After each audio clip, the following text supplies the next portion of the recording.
Attention as the new scarcity. Who controls what you think about? In an economy built on capturing human attention, the ability to choose your own focus is quietly becoming a privilege.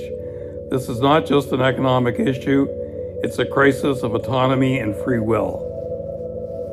Here's a question that sounds simple but isn't. Right now, at this moment, are you choosing to watch this video, or were you chosen? An algorithm studied your watch history, your pauses, your rewinds, your late night sessions, and calculated the exact thumbnail and title most likely to pull you in. You felt like you made a free choice, but how free was it, really? That gap between the feeling of choice and the mechanics behind it is what this episode is about. In 1971, the economist Herbert Simon made a prediction that sounded abstract at the time. He said that as information becomes abundant, attention becomes scarce, and whatever is scarce becomes valuable, and whatever is valuable gets turned into a commodity. He was exactly right. Today, your attention is the product of being sold. Every free app, every social platform, every recommendation engine is the business of converting your focused consciousness into advertising revenue. Google's annual revenue is over $280 billion. Meta's is $134 billion. Not one of those dollars comes from you paying for a service. Every dollar comes from selling access to your mind to someone else. The global attention economy is estimated to be worth over $1 trillion. The average human now sees between 6,000 and 10,000 advertisements per day, compared to roughly 500 per day in the 1970s. The competition for your focus has increased 20-fold in 50 years. The philosopher Tim Wu, in his book, The Attention Merchants, traces this economy back to the first newspaper ad in 1833. But he argues something important. In every previous era, there were natural limits to how deeply anyone could colonize your attention. The newspaper competed with your life. Television competed with your sleep. Today's platforms compete with everything, including your own thoughts.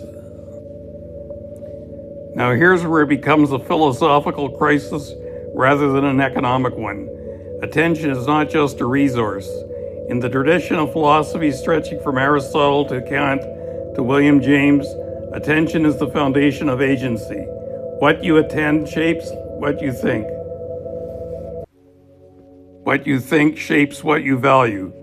What you value shapes who you become. William James, the father of American psychology, wrote in 1890, "The faculty of voluntary bringing back wandering attention over and over again is the very root of judgment, character, and will. If you cannot direct your own attention, you cannot, in any meaningful sense, direct your own life." A 2023 study published in PLOS One found that heavy social media users showed significantly reduced ability to sustain focused attention on a single task compared to light users, even when the task was something they chose and cared about. The researchers concluded that the habit of rapid context switching was reshaping baseline attentional capacity. The political philosopher Michael Sandel argues that markets corrupt goods when they turn them into commodities. Clean air becomes a pollution credit. A kidney becomes a transaction. His framework applies here with startling clarity. When attention becomes a commodity, the interiority of the person, their focus, their contemplation, their inner life becomes raw material for extraction.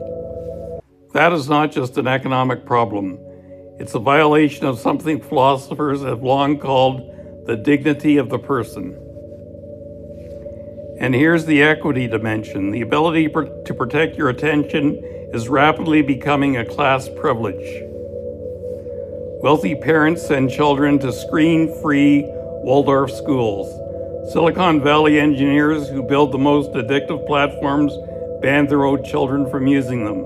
The people designing the extraction tools know exactly what they are extracting and they opt out. A 2018 report found that many senior Silicon Valley executives and engineers, including those at Google, Apple, and Facebook, send their children to the Waldorf School of the Peninsula, which has a strict no-screen policy. The people building the attention economy are the most aggressive in shielding their own children from it. I want you to think about the last time you were generally absorbed in a single thing for more than an hour, not scrolling, not multitasking, but completely in one task: a book, a conversation, a problem, a piece of music. How long ago was that? Because the distance between you and the answer is a rough measure of how much ground the attention economy has already taken. The philosopher Simon Weil, writing in wartime France, said that the attention is the rarest and purest form of generosity. To truly pay attention to something, a person, a problem, an idea, is to give it the full weight of your consciousness. It is, she argued, the closest thing to love that thought can achieve.